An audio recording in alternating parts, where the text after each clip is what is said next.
Bonjour à tous, c'est Asma du site eltestanglais.com. Aujourd'hui, 19e jour de mon défi 30 jours. Chaque jour, je vous explique en vidéo, je vous donne un conseil, une astuce, un hack, un point important à savoir sur le test IELTS. Aujourd'hui, je vais vous donner mes trois conseils clés pour bien gérer la très longue durée du test et ce sans stress. C'est tout de suite après l'intro.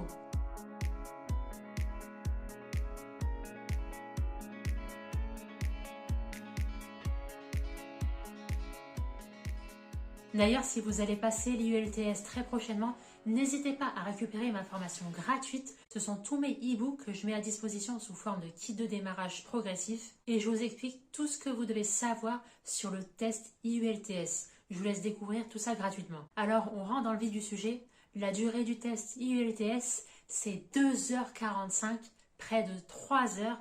Et vous allez voir que vous allez devoir enchaîner les 3 premières parties. C'est un total de 2h30 d'affilée non-stop. Et c'est exceptionnellement long si on ne se prépare pas forcément en avance psychologiquement, histoire de bien gérer son stress. Parce que même avec un bon niveau d'anglais, si vous ne savez pas gérer au mieux votre temps, vous pourriez perdre des points stratégiques, des points que vous auriez pu gagner facilement. En effet, ce test IELTS, c'est comme le TOEIC, il est long, exigeant et chronométré. Vous êtes obligé de respecter un temps imparti pour tout boucler en fait. Vous n'avez pas toute une journée pour faire un test. Et c'est là la bonne nouvelle pour vous ici parce que, avec une méthode simple et claire, vous pourrez vous entraîner psychologiquement dans les meilleures conditions possibles. Je vais vous donner 3 conseils pour bien gérer cette durée de test très longue. Donc, premier conseil important ici, connaître le format de chaque section, mais aussi la durée de chaque section. Il y a un dicton qui dit « une personne avertie en vaut 2 ». Et bien là, c'est absolument pertinent ici dans le sens où cela signifie qu'une personne bien informée sur chaque durée de chaque section de l'IELTS et préparée au mieux en avance a beaucoup plus de chances de réussir et d'éviter les erreurs qu'une personne qui ne sait pas à quoi s'attendre du test. Donc tout d'abord, comme mentionné précédemment, les 3 premières parties que vous allez enchaîner, listening, reading and writing, celles-ci comptabilisent 2h30 au total. Pour la première partie, compréhension orale, c'est 30 minutes. Pour la deuxième partie, compréhension écrite, reading, c'est 60 minutes. Et enfin, la troisième et dernière partie, la partie expression écrite, c'est également 60 minutes, 1 heure. Donc on arrive bien à 2h30 pour ces parties-là, qui s'enchaînent sans pause. Vient ensuite la partie speaking qui dure entre 11 et 14 minutes. On va dire un quart d'heure pour faire large.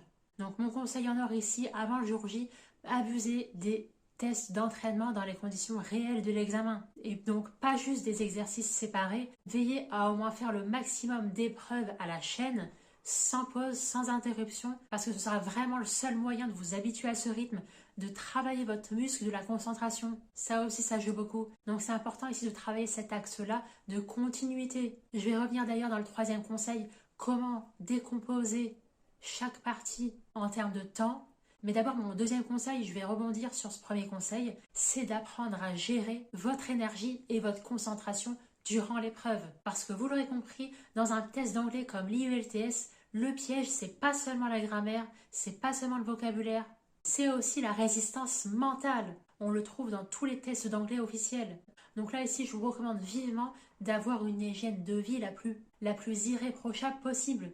Donc à savoir, dormir suffisamment, manger sainement et surtout ne le faites pas juste la veille de l'examen. Ça doit vraiment s'inscrire dans votre stratégie globale de révision durant toute votre préparation. Changez votre mindset et mettez-vous dans les meilleures conditions pour réussir au mieux à tous les niveaux. Si vous avez vraiment du mal, utilisez dans un premier temps des techniques de productivité qui sont connues et reconnues comme la méthode Pomodoro qui vous permet concrètement quand vous êtes en mode révision, en mode entraînement, vous allez vous chronométrer par palier de 20-25 minutes. Donc 20 minutes d'entraînement en compréhension orale et petit à petit vous allez augmenter ces paliers jusqu'à arriver à 60 minutes pour les 2 dernières parties. Et ainsi travailler comme ça sans interruption, au moins prendre bout par bout en vous approchant petit à petit des conditions réelles de l'examen. Et bien petit à petit le cerveau il va s'habituer tout simplement, c'est comme l'entraînement à la salle de sport. Il faut y aller palier par palier. Ainsi, les conséquences, elles sont inestimables. Le jour de l'examen, vous allez arriver beaucoup plus calme, beaucoup plus serein,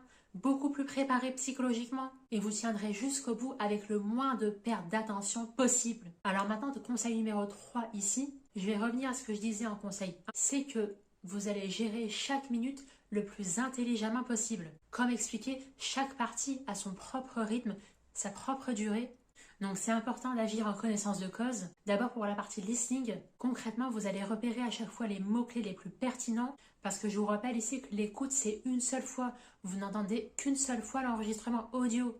Ensuite pour la partie reading, la partie compréhension écrite, ce que je vous préconise dans un premier temps c'est de diviser votre heure, vos 60 minutes en blocs de 20 minutes à chaque fois. Alors c'est une stratégie que je recommande au début quand vous commencez parce que je conçois totalement que le niveau de difficulté il est progressif et qu'en fait vous êtes censé accorder plus de temps aux dernières parties qui sont elles les plus dures. Mais cette stratégie initiale ça peut déjà être un bon moyen pour vous de mettre le pied à l'étrier et de déjà vous aider à gérer au mieux votre temps au début et progressivement vous allez vous habituer à être plus rapide au début et à accorder un peu plus de temps de réflexion à la fin. Donc ça, c'est des ordres d'idées que je vous donne, des pistes pour réviser le plus efficacement possible, dans le but, encore une fois, de gérer au mieux votre temps et votre stress. Aussi, ne vous culpabilisez pas, ne restez pas bloqué sur une question à laquelle vous ne savez pas répondre. Vous y reviendrez plus tard si vous avez du temps, mais répondez déjà à ce que vous savez d'abord, pour au moins consolider les premiers points.